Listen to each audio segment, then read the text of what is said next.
16 people watching us tonight. Tegulakola tabanji. Let's see. It was long. Komano, I'm happy at her. I just can't wait to go to bed. Yeah, totally. Yeah. Yeah, it's marking season. You know. Kuphundisa kumawoma koma kuyonga koja ndi nkhani ina. But I know, right? Like it's so easy to teach. We're all complaining about the size of the class, and teaching is all fun. Marking is not. No argument there. I totally agree. So we have about 15 people that I can see that are watching right now. They're eager to hear what you have to say, and we are all so excited to have you on this live tonight. Ine watu kuno vano ndi 21. Thank you. Sikulanga ku silinati kweni yayi, you know. Beauty dambula akuti walira mvula walira matope akuti uyonga nkowawa. Zona. Beauty, we have to go all the way. It comes with the territory. That is so catchy, considering Miyambi and oh wow. Exactly. Hi Rebecca, thanks for joining in. So like I said, today we have Debbie Ndalama. They're going to talk about a few things regarding Proverbs, but I would like us to start off by thinking about you. Okay? I do understand that you have a master's degree in applied linguistics. Right.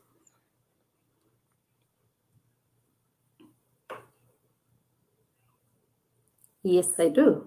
Okay, so the first question is, what is applied linguistics? Like, what is that? I mean, what is that? Okay, so applied linguistics is an interdisciplinary field. Basically, we deal with psychology, sociology, communication, and the like. But our main focus is the practical uses of language. So we study language as how people use it. So magwala mutigamakala, in classrooms, wherever we are, we're always using language. So basically, that's what we do in applied linguistics. We're interested in conversations. How do people talk to each other? Issues of turn taking. We're interested in discourse markers. How do you tell someone without necessarily being offensive to them? We're interested in documenting language. And I think for us, Bantu languages, because we have a lot of Bantu languages, but some of them are still undocumented. So we have that.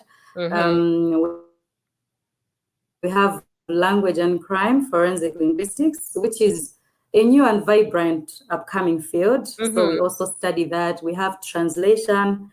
We're interested in finding out tikapita ku church enaga kuyankhula chizungu and then kuliwinaga kumasulira nchichewa. Are we really getting the same content kapena omasulira mwina akungophwanyira? So basically it's a wonderful field. As you can see, it merges so well with the other fields. For example, sociology, of course, we like communities. We like to find out how people are using language in communities. So that's basically what I studied for my master's. Yeah.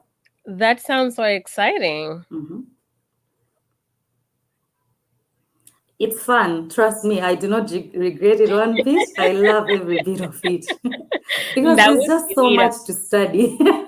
There's just so much to study. Okay. No, but you can join us. I think ndithu amangopanga yobera ina yake ndiye sesa kuti ndizibera ndizoona kuti kodi applied linguistics amene ngamuyendese bwanji.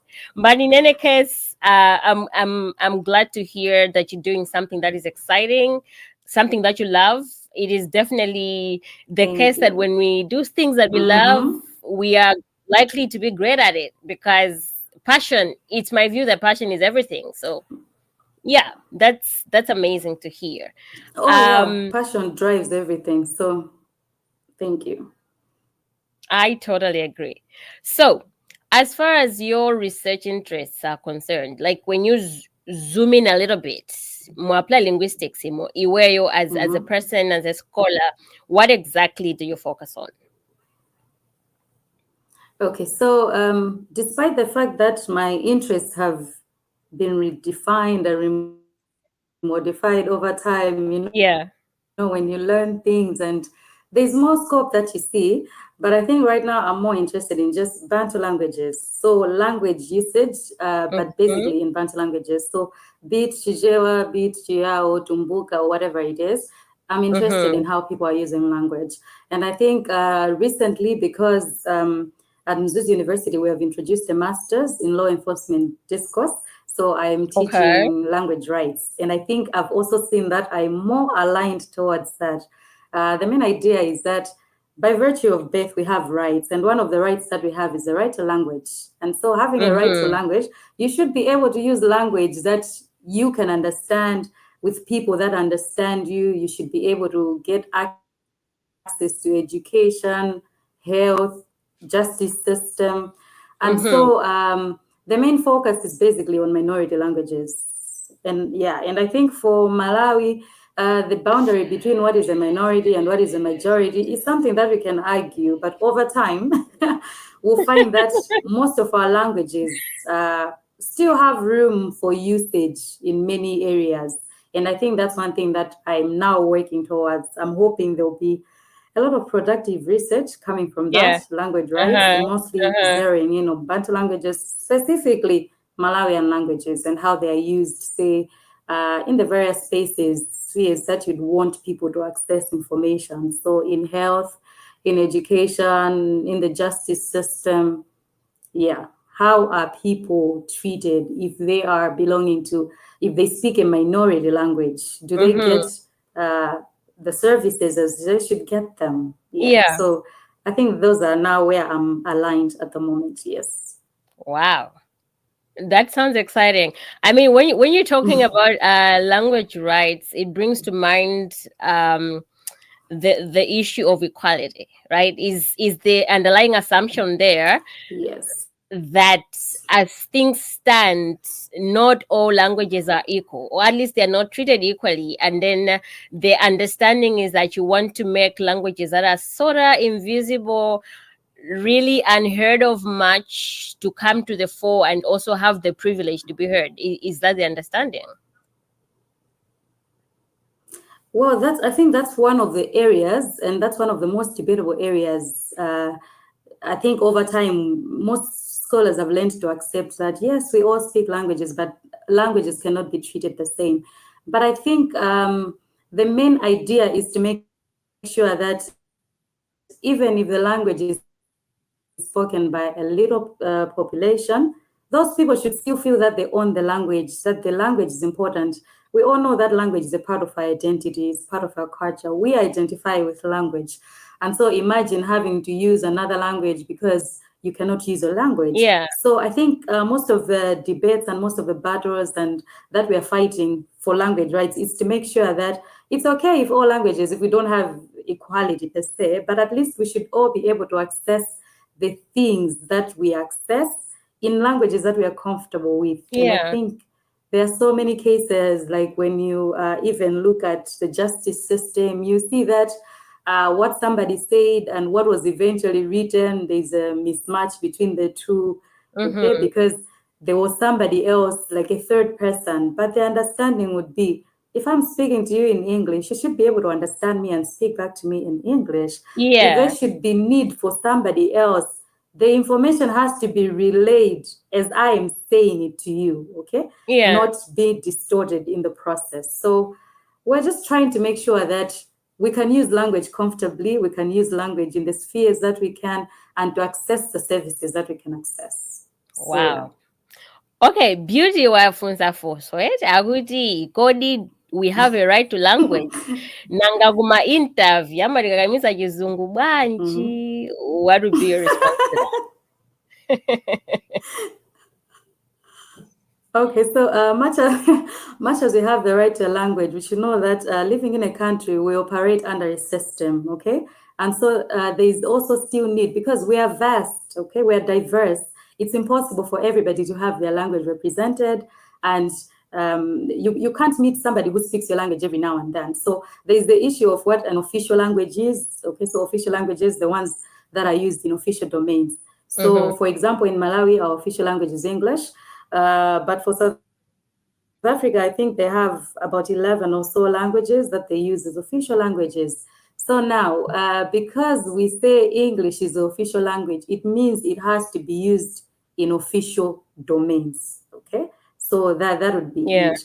So yes, tikapita kumainterview amatikakamiza chizungu because essentially that is an official domain, and therefore we need to use the official language in that particular domain. And in cases, I doubt if anyone would go attend an interview and they don't have any knowledge of English. It would be weird. So I think that's about it, basically. Beauty, let us know if that response is to your satisfaction. I guess as an extension to that, does Bewa Fonsakudi, who enforces language rights? So language rights are supposed to work in a similar way the way human rights work, because by virtue, that's how it should be. But I think it's a bit of a tricky question as to who enforces it, essentially. Because it's really tricky, but it is supposed to be contained in like constitutions that are the ones that are supposed to be, and so it is supposed to be like a law to it. Okay, that would enforce it. Otherwise, if we just say because we have the right to a language, let's just use the language at will, then so just to bring in that balance, to make sure that while we have the right to a language, but there are also certain environments where this language can be used and not. I think that's why there are all these. And so that's something that is guided by constitutions. There are even some treaties that also sign to the same of how languages can be used even for minority groupings or people that speak a minority language. So those are the ones that are supposed to enforce it.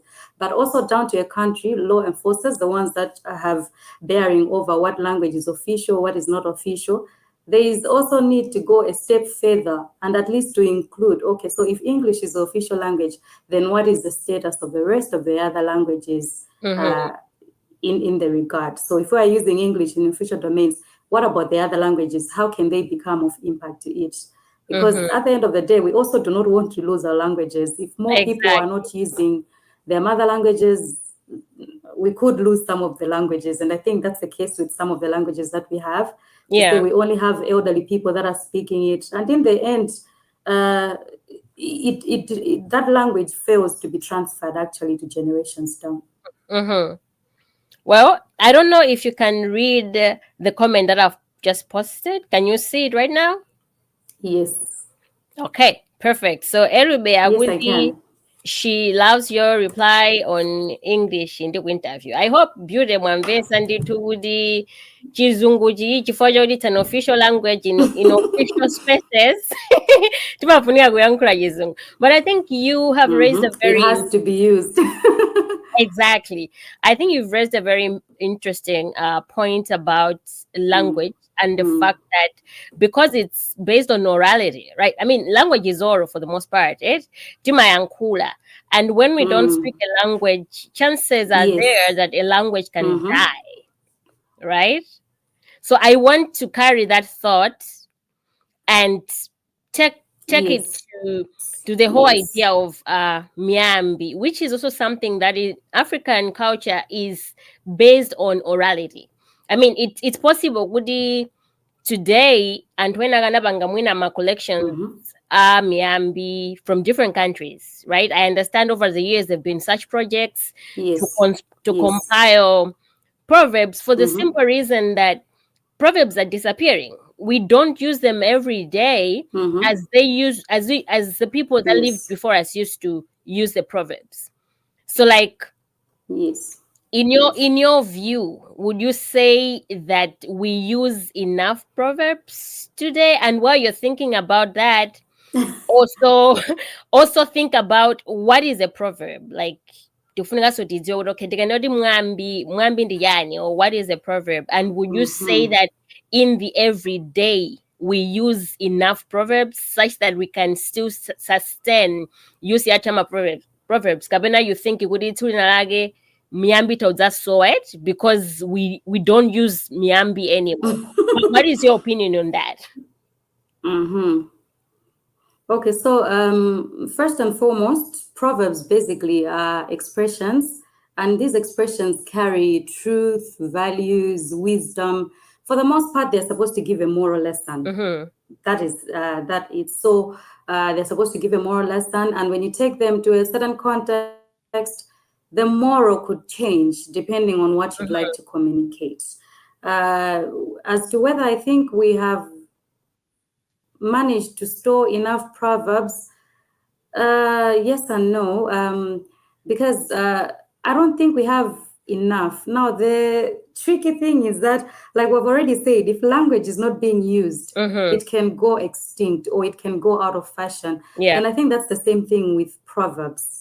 If proverbs are not being used, they could be forgotten, or certain generations may not have knowledge of them. That's something that is likely to happen. So aside from us trying to preserve proverbs through documentation, because that would be one way of documenting them, but it would also mean that proverbs need to be used, because even if we document them and people don't use them, what we have would just be considered as history, where they say, there used to be this proverb, this is what it used to mean. And I think as a people, I don't think we use enough proverbs. As pertaining to speech environments, I don't think people speak in proverbs, number one. But because proverbs are supposed to become meaningful in an environment, people may decide to use proverbs, but I don't think we're using them enough.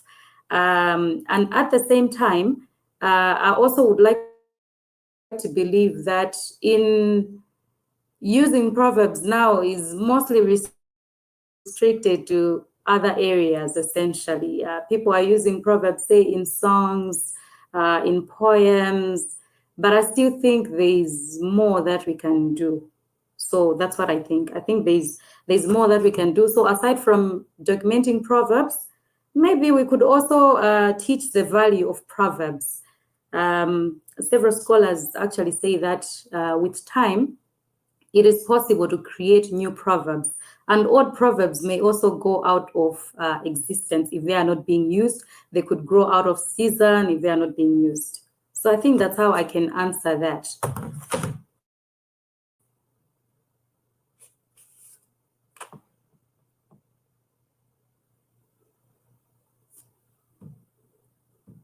See me right now. Can you see me? Is my video moving?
Say about Kasa's use of proverbs in his music. Okay, so I think for most of Nkasa's songs, I've noticed that this is one pattern that he uses, where he uses several proverbs, in fact, bunch up together. But I think one of the things that is common is that most of the proverbs that he's going to mention are actually related in meaning. So, for example, in the song that we're listening to, there is Mpai Nditsoka, the expressions such as Ule Sindi Minyama, Yeah. and nguluwe inalira nsampha utaninga, as some Mhm. of them. But I think the basic understanding is when you develop a careless spirit, or if you are lazy, it looks like it's misfortune in a way. And I think that's one thing that people get away with. So on one end, he would be trying to address to say, well, sometimes maybe you are just careless, you are just sluggish, maybe you are just lazy a bit, maybe that's why you're not getting, maybe you're not pushing enough. So that's one of the things that you'd want to progress. Most importantly, Yeah.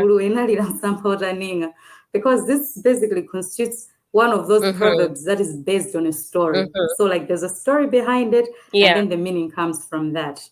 Yeah. In short, the story is about when people were still hunting, and so they would set all these traps for nguluwe so that they can catch them. And for some reason, nguluwe is given a voice such that it made decisions to say, okay, so since the villagers are out hunting for us, this is the time that we can move, and this is the time that we cannot move. Until one night, one was careless or so, and it fell into the trap. Now it was there, and eventually it made a sound.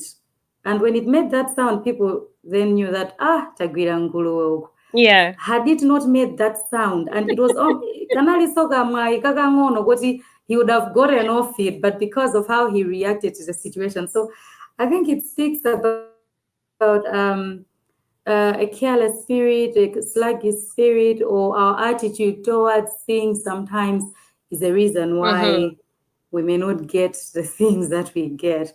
So I think Kasa is one of those exciting artists because he fuses these in most of his songs. You listen to them, there's always a proverb or two, and there's always something that he's trying to address. And I think that's the beauty with a proverb, because in context, every proverb will give you a message. Yeah.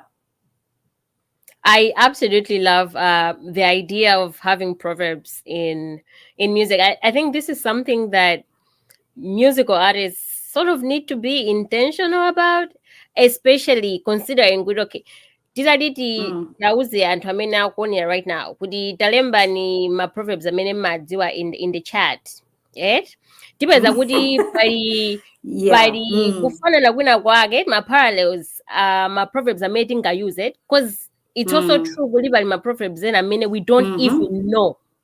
We don't even know right now because we've not heard them enough. Yeah, that's true. Exactly. So like, yes, you know how kwambira nabanga play Fumbi Jazz Band masiku sako maonse. I would think it would exactly. Yes. I first heard the concept ya masiku sako maonse when I was a kid from this song. Right? So like Ndito Kodi Mwina, I did not know proverbs. I did not know what that means. The idea that, okay, there's this concept, Masiku Sako Maonse. I learned it from a song, and music provides that beautiful platform that can potentially be used in storing the riches of our culture, which are all of them. And for that reason, it is very easy to lose them, especially if we are not using them. Yes. So I agree with you that what Kasa does is amazing in that regard. We get to not only learn kuti kunja kuno kuli proverb yakuti, but also akuti sungira.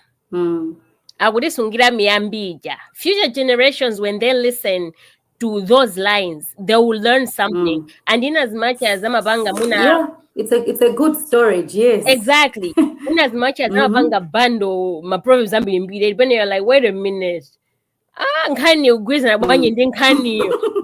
do appreciate Agusunga. Like that is an archive. At least, yes.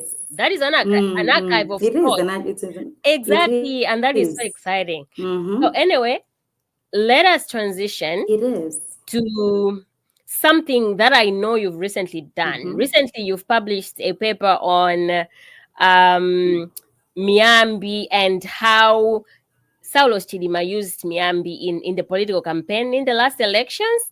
Tell us more about that. Yes. Okay, so the paper is basically part of my thesis. When I was doing my master's, I basically have a whole thesis on the use of proverbs as a political campaign tool. So we've already stressed enough to say that proverbs, the beauty with proverbs is you can always use them for whatever you want to achieve, because at the end of the day, there should be that intentionality. Why are you using it and what do you want to achieve?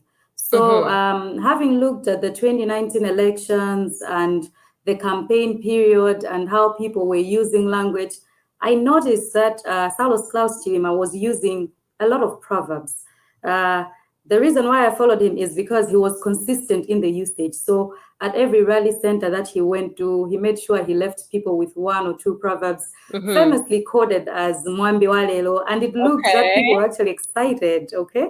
So I drew interest to say, okay, fine. So he is trying to campaign. He's presenting himself as a potential presidential candidate. And he wants to wow the masses, and he's deciding to use proverbs. How do these proverbs relate to his agenda, or what are the proverbs communicating? So we set out, I did a study on that, and we collected a lot of proverbs. And I think one interesting thing that we found just from the collection of the proverbs was to say that there are some proverbs that are odd, or odd in the sense that they're already in the mainstream, they are used, okay?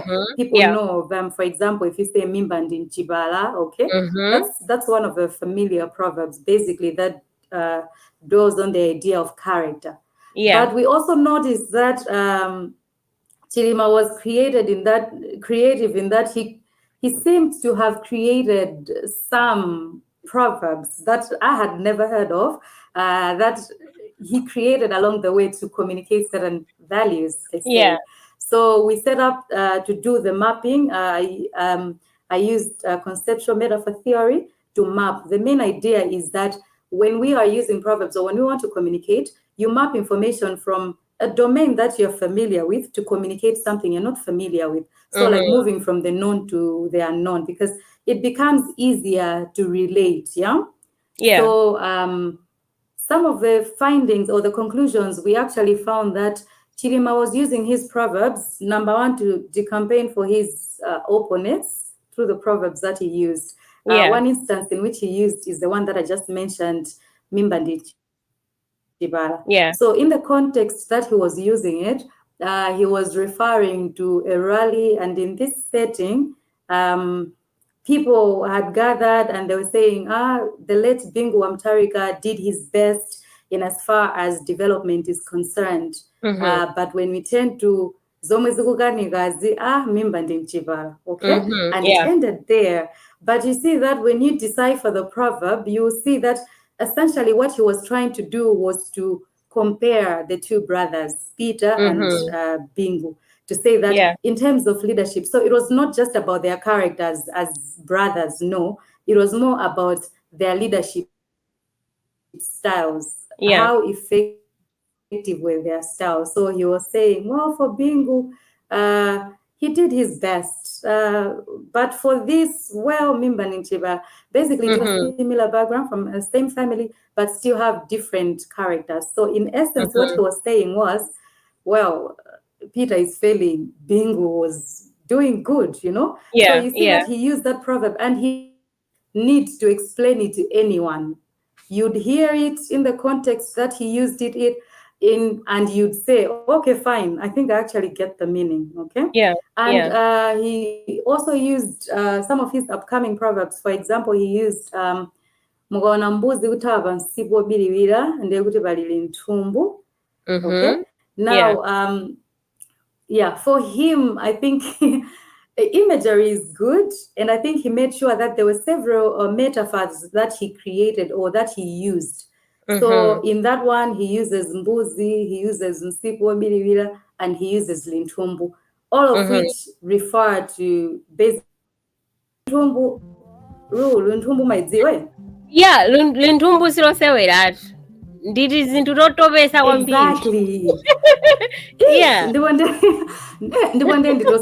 So you can imagine, see, and this is not something that is big, okay? So he basically communicates the idea to say, okay, fine, if people are leaving a seemingly good place and coming this side, it means there is something amiss going on. So he was just trying to communicate to say that, well, people are leaving the seemingly good parties because ndekuti muli zina zake zomwe sizikuyenda bwino kuli bwino ndi kwathu kuno. So he actually says kuli bwino ndi kuno kusiyana ndi kumeneko, okay? And then so you can see that he was trying to say that he was trying to present his party as the eat party, and he was trying to present himself as the one that was actually deserving to win. And I think the last one that I can talk about is the one where he now addresses Malawians, or he speaks about Malawians. So he says, mukaona mkango utanyowa sindekuti wasanduka mbuzi. Okay. Now he uses very powerful metaphors. He uses mkango and he still uses mbuzi. And we know that from the animal kingdom. If you just briefly go to the animal kingdom, if somebody says ndewe mbuzi, you take offense because mbuzi is considered weak and foolish. Okay. A lion is considered majestic, strengthy, full of valor, and all that. So he wanangada malawi agona, okay? Adagali migango imene idzaluma come tsiku lovota. So essentially he was just trying to beef up Malawians to say, you know what? You have the vote. You guys have the decisive power. You can do what you want to do. You have the right to choose who you want. So he uses this as a way to praise Malawians, in a way of praising them so that essentially they would actually vote for him. So not only did he use the proverbs to make himself stand out as the best candidate, but he also tried to speak ill of his opponents and their parties, at the same time praising Malawians. Praise goes a long way. Yeah. So mwavala bwino kenako in an instant akupemphe ndalama. I mean, what are your chances of saying no? No. Okay? So yeah, I think Palibe, yeah. So proverbs are so flexible that you can use them actually in any context. What is important is that in the context that you use them, people should be able to relate to the context. And for him, the advantage was that before he mentioned the proverb, there was this background that most of us Malawians already had. So that background and the political aspect and the fact that it was campaign period, it actually made it easier to also document some of the proverbs. I think we found about 52, but that's just from a limited political rallies that I actually listened to. So there could be more than that. 52 just from the campaign trail? And this was just like from a few that I had listened to, because I didn't listen to all of them. And there were also others in Tumbuka that he used, which I didn't include, I was specific on, and which is the other thing that he did extensively. When he went to places, he made sure that he blended his proverbs so something, because you're communicating to them, you want them to understand. Yeah. So he made sure that even when he came, when he went, say, to Mzuzu, there was some proverb that he had in Tumbuka, okay? If he goes in a Yao belt, there's a proverb in Yao and all of that. That's one way to also make sure that your audience actually relates to you. Other videos, I've seen that he's still going on with a few proverbs here and there. Oh, really? Fascinating. In the chat box, I see some proverbs that have been posted there. Ndabanga post on the screen. Aguti nkamwini wapuma anali mamunda waeni. And then there is another one. Aguti munda wanyireze. Amangocha ndi moto. Oh boy. Okay, so you're saying goody. Yeah, but okay, I see also a comment from Chimwemwe. Akuti mwambi wa nkango nywao ndofana ndwa munyimbo ya Barry Uno and Pixie. Waiwala title yake kuma part of the lyrics amati nkango kagona ndi nkango bi. all this is very fascinating. So you're saying Gudi, some of the proverbs are pretty much new proverbs, like amapega yeyo. That's what I would say. There could be other views on it, but for most of them, I had never heard about them. Okay, so in the categorizing of the proverbs, there were a few books that I'd consulted to see which proverbs had been documented, and I'd ask people if they had heard of certain proverbs. So there were some that looked new. The beauty with proverbs is that new proverbs, when you form new proverbs, sometimes you have the old proverbs in mind. So their structure could follow basically the structure of an old proverb. So others would say maybe they were just modifications, but essentially there are some that looked really new, like something that had been made up, but that carries aspects of them having a metaphor and them having value and communicating something. So yes, and I think several scholars such as Milda, Chakanza, they argue to say that it is possible to create new proverbs because proverbs are basically created from experiences. So if someone is observant, if someone is experienced, they are going through things, they see things, they could make patterns and create a proverb. Now, for it to be accepted as a proverb, it would have to be in circulation over time, and essentially it becomes something that people can relate to. So that's it. So I think for proverbs, while we lose some, we can actually gain some from people that are interested to create proverbs. Yeah. Interesting. Elube akuti akugwirizana ndi zimene akunenazo kuti miyambi ina amangopeka koma zimakhala zoti still makes sense kuti there is wisdom there, which brings me to another question. Yeah, which I don't know if it needs to be asked. Komano ndilifunsa simply for the reason that that's an important thing to take away.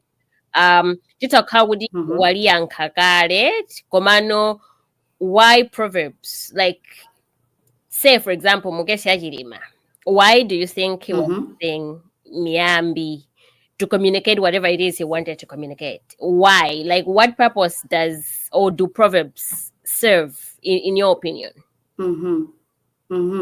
Okay, so language gives us a lot of elements that we can pick from when we want to communicate. But I think one thing about proverbs is the fact that they're flexible enough. Number one, they can help you save face, okay? You don't want to look all mean and rude and just look like a person who says things as they are. As it is, okay? So as a way of saving your face, you can actually use a proverb instead. Muntu yo angoona yekha kuti koma ndi mwambi uyu I think akundiuza zakuti or mwambi uyu this is what it is communicating. In another vein, because it's politics, Cesari and say this is politics, and sometimes politics is difficult to understand and even difficult to follow. So in a bid to make sure that politics is not as boring as it should be to bring some fun to politics. And I think that's why he used proverbs. And that's why when he went into all these rallies, people would always be like, because it just became a part of it. So while people were listening to the speech, but they were more interested in at least leave us a proverb. And the beauty, like I'm saying, is for him, he made sure that that proverb was related to something that he was trying to communicate. So proverbs will help simplify complicated things. Through a proverb, you can actually understand a whole conversation, a whole background, a whole history can just be put in as little as a proverb.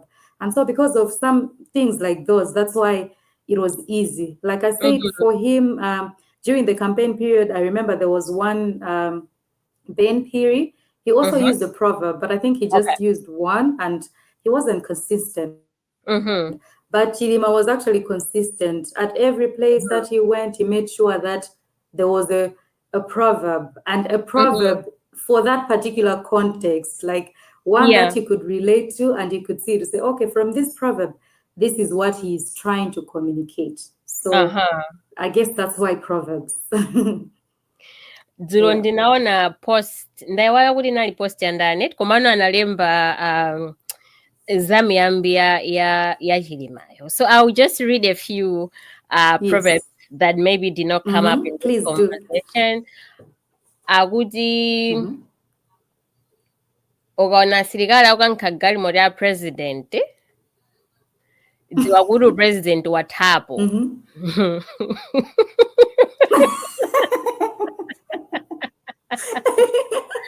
Akuti Oh my God. bala la nkamwa samanga bandage. Akuti osamba kunsinge sabhayibhisa kuza.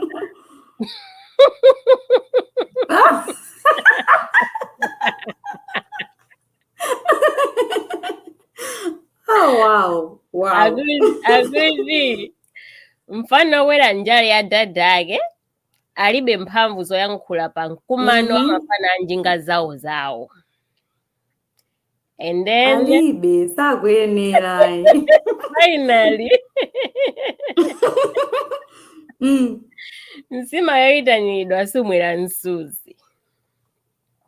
Iya kumakhanda ulemu. Kumbo akuti that's interesting. akuti osamba kunsinge sabhayibhisa odusa umangopita ndukasamba kacherechere cause you need your prices. You need your prices. Kama ngokhala ngati ka illegal business kenakake. Exactly. Why would you be chatty? Just do the business, go home. You need to know kuti okipanga zinthu zodabwisa ndi zinthu zosafunikira kuti alese azidziwe. So you don't publicize things. True. Koma pang'ono mwasara bwanji kunjirako. Zikuyenda. Fascinating.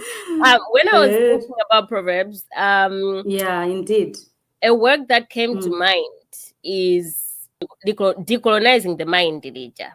The argument in there about how there was a disconnect between the world at home and school. Like there are certain things that we learn about our society even by looking at my proverbs, because the reference points, some of them are things that maybe we don't use them anymore. Like it provides a window of sorts into the world that was there then.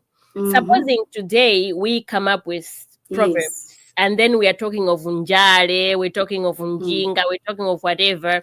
Imagine some years from now, unjinga and njale zoziraka would, I mean, people moved on, technology nasinta, and they're using things that are different. People also look back at, amagamba zanjale, what is that? Yes. So then they will learn also about what is it? Yeah, they would want to know.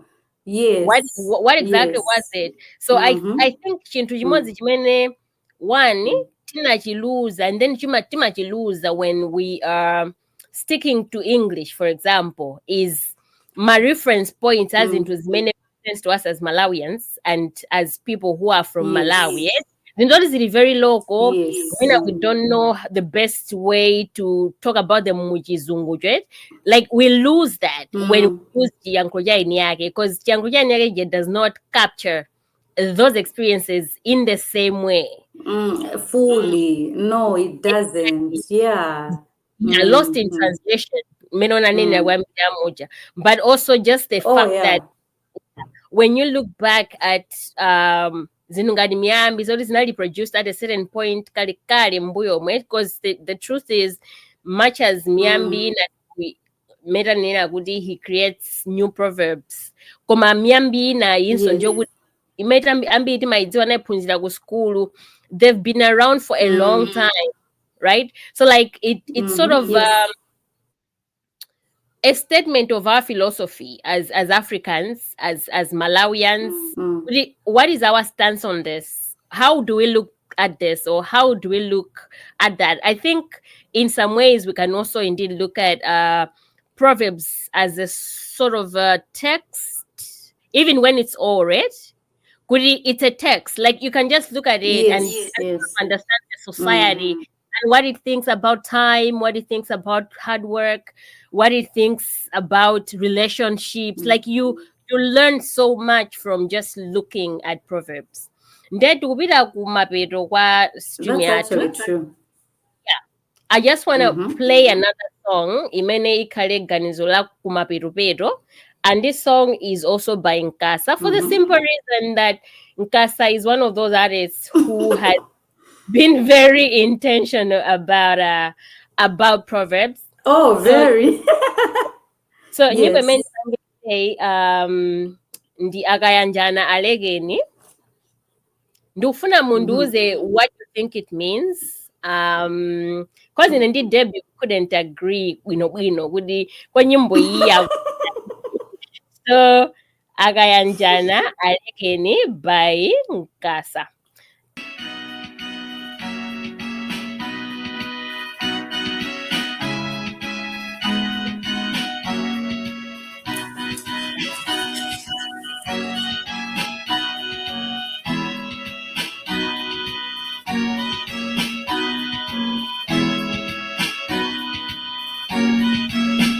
Mulendo unali wantu watatu kuchoka kuchilo mwekulo watawoni kufika basi mbabwa na kula njochi hata usadakika jene pakwinzi mulendo wawo wakenda ndidini muzi wakasitaka pati karibu jongo fika palamantu pakwinzi walomokala pasi kutendo chinicha hata muone nyamata wokwenda akaoneka ngati mtu wopembisa waiwo wakuti chinali chifundo natenga njochi yose kuti payakija chibwe mwelewe kesanuka kisoni ukulu wa wana kulisa mwachiva akaendana alekeni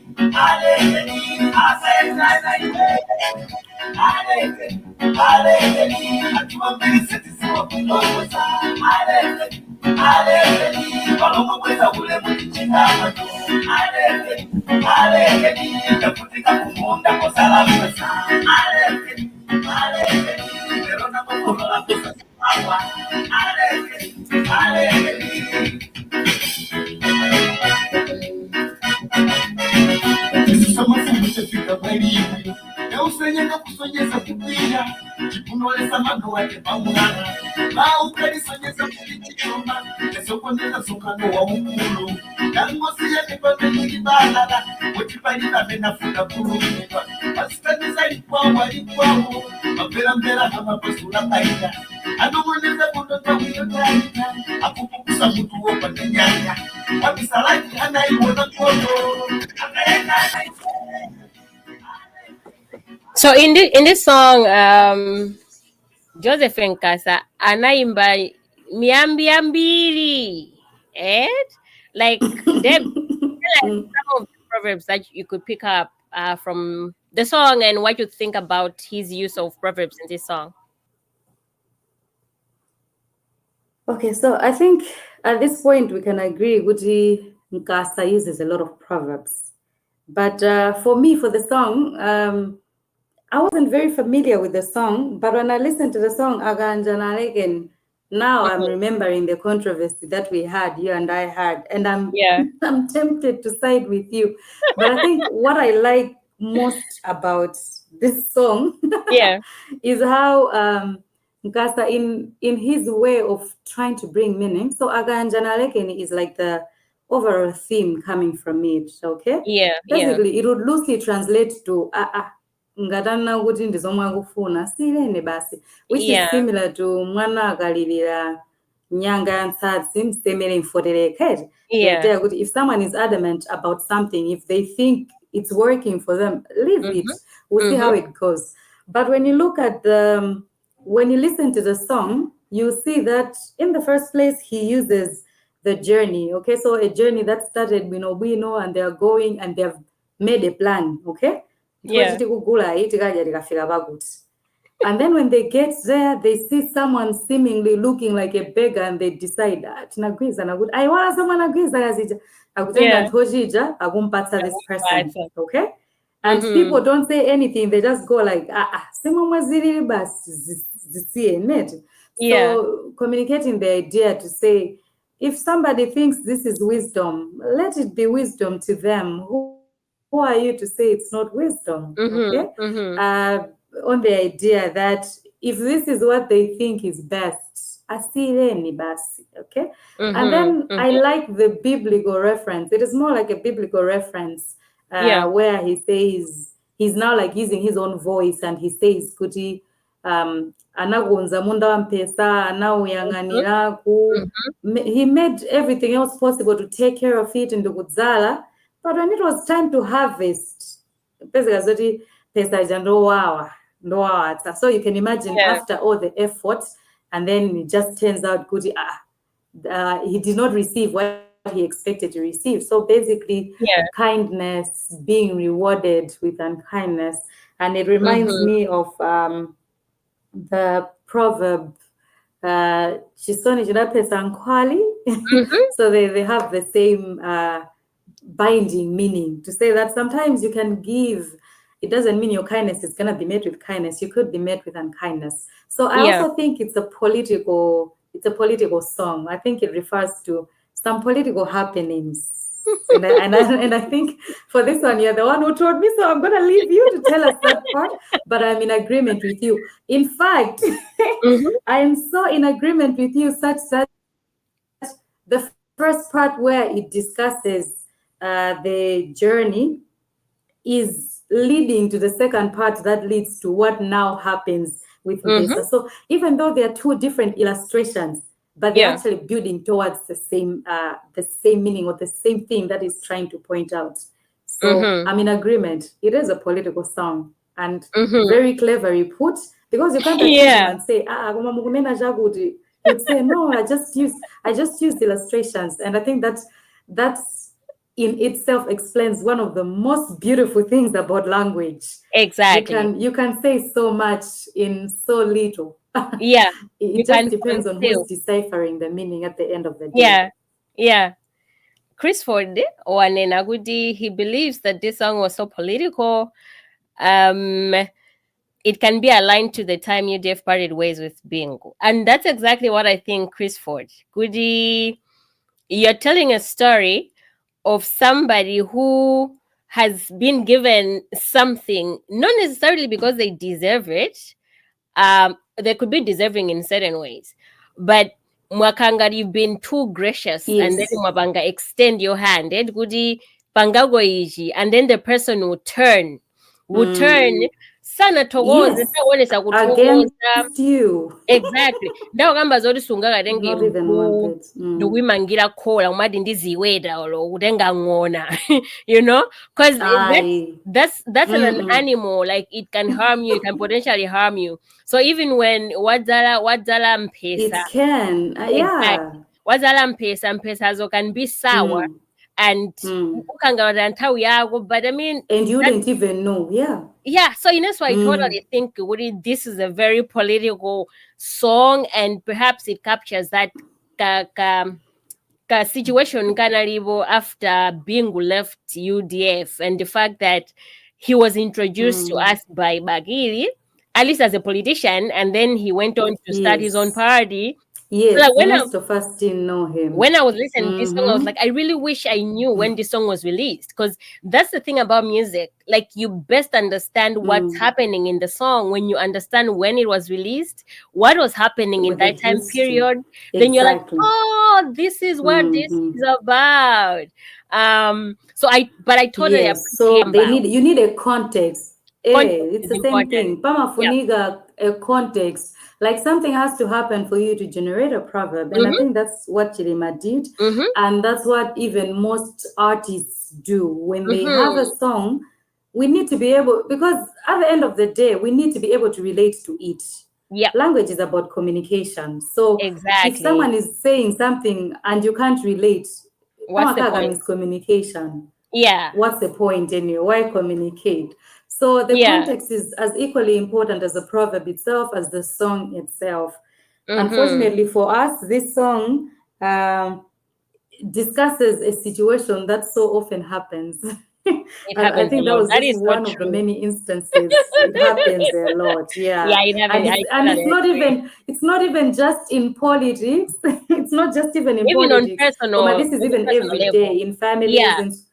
Even on personal levels, yes, you think, okay, fine, let me do this for this person, and they're ungrateful. So it basically expresses to say that you could do something nice and they could pay it back with ingratitude. It doesn't necessarily mean no, but the understanding is that you cannot predict behavior ya muntu or behavior ya zintu. No.